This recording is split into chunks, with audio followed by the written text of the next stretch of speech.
Hi everyone, welcome to my channel biology wonders और मैं हूं आपका दोस्त काजिम। अगर आपने मेरा चैनल सब्सक्राइब नहीं किया है तो प्लीज़ सब्सक्राइब कर दीजिएगा।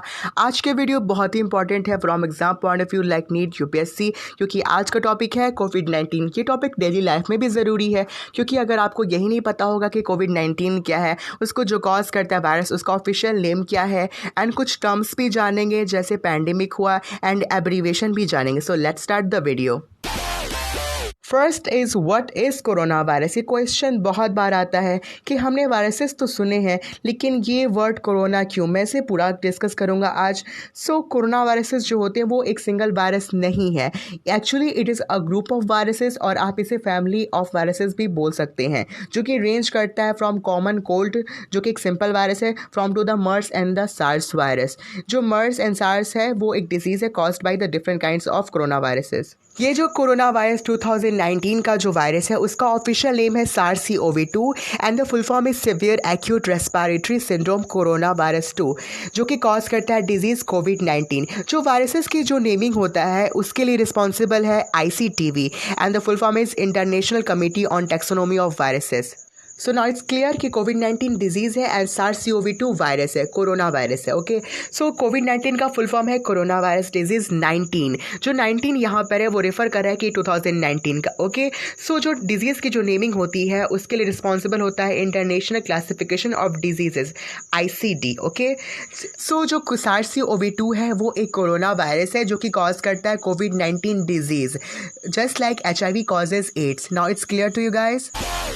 Corona virus belongs to a family called corona viridae, जिसका जेनेटिक मटेरियल होता है सिंगल स्टैंडर्ड RNA, जो कि अफेक्ट्स करता है मैमल्स एंड बर्ड्स को।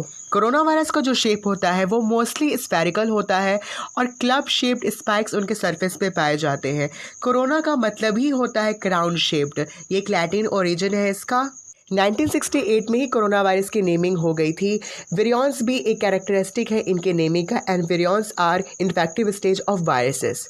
There are hundreds of coronaviruses, but only 7 are known to affect people.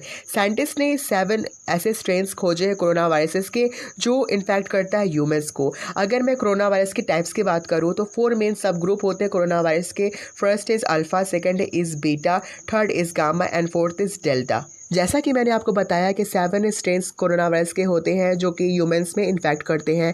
तो उसका फर्स्ट टाइप है अल्फ़ा, जिसमें 2 कोरोना वायरसेस आते हैं। First is human corona virus 229E, जिसका शॉर्ट फॉर्म है HCOV229E, and second is New Haven corona virus, जिसका short form है HCOVNL63। अगला टाइप है बीटा कोरोना वायरसेस का। इसमें 5 कोरोना वायरसेस आते हैं। रैंकिंग के हिसाब से थर्ड है human corona virus OC43, fourth है human corona virus HKU1, fifth है MERS corona virus, full form is middle east respiratory syndrome, sixth is SARS corona virus, full form is severe acute respiratory syndrome, and seventh है SARS-CoV-2, जिसको मैं पहले discuss कर चुका हूँ। तो alpha में 2 कोरोना वायरसेस आते हैं एंड बीटा में 5 आते हैं। अब नेक्स्ट है sample for testing corona virus. उसका फर्स्ट है स्वाब टेस्ट। स्वाब टेस्ट में एक स्पेशल स्वाब ली जाती है जिससे कि नोज़ से और थ्रोट से सैंपल लिया जाता है। सेकेंड है नेज़ल एस्पिरेट। नेज़ल एस्पिरेट में एक सैलाइन सॉल्यूशन लिया जाता है जिसको नोज़ के अंदर इंजेक्ट करते हैं और वहाँ से सैंपल लिया जाता है। मैंने ब्लड टेस्ट को इसमें इंक्लूड नहीं किया है। Third is tracheal aspirate. इसमें एक thin tube with a torch, जिसको ब्रोंकोस्कोप कहते हैं, उसको आपके माउथ में डाला जाता है जो कि लंग्स को रीच करता है, फिर वहाँ से सैंपल लेते हैं। Fourth is sputum test. इसमें आपके स्प्यूटम को एक स्पेशल कप में और एक स्वाब की मदद से एक सैंपल लिया जाता है। Next is methods that detect the presence of virus. उसमें फर्स्ट है RT-PCR, full form is reverse transcriptase polymerase chain reaction. PCR बहुत इंपॉर्टेंट है, इसे एक क्वेश्चन आना चाहिए। Second is isothermal nucleic acid amplification, and third is detection of antibodies, जिसको serology कहते हैं। अब हम कुछ इंपॉर्टेंट टर्म्स जानेंगे कोरोना वायरस से रिलेटेड, जैसे पैंडेमिक हुआ, आउटब्रेक हुआ, एंड कुछ एब्रीवेशन भी जानेंगे।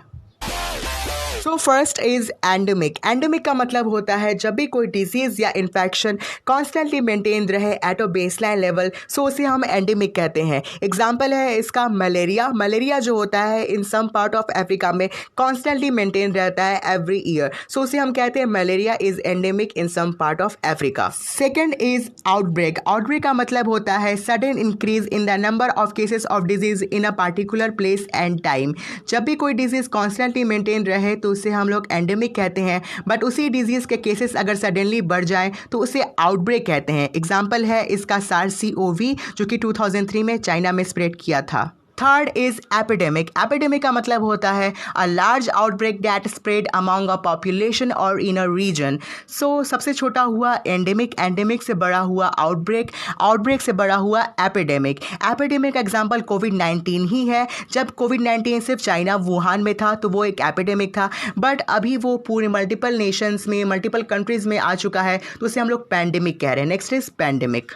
पैंडेमिक का मतलब होता है an epidemic that has become rampant in multiple countries and continents simultaneously. इसका एग्जाम्पल कोविड-19 है। जैसे कि वो मल्टीपल कंट्रीज में अभी स्प्रेड कर चुका है तो वो एक पैंडेमिक है। Next is abbreviation. First is FDA, Food and Drug Administration. Second is CDC, Centers for Disease Control and Prevention. Third is GIPCN, full form is Global Infection Prevention and Control Network. Fourth is PPE, Personal Protective Equipment. Fifth is World Health Organization, WHO. Sixth is EU, European Union. Seventh is ARI, Acute Respiratory Infection. Eighth is NIOSH, full form is National Institute for Occupational Safety and Health. Ninth is PUI, Patient Under Investigation. 10th is ICT, Information and Communication Technology. Thank you for watching this video. अगर आपको मेरी ये video पसंद आई हो तो please like and share कर दीजिएगा and subscribe भी कर दीजिएगा।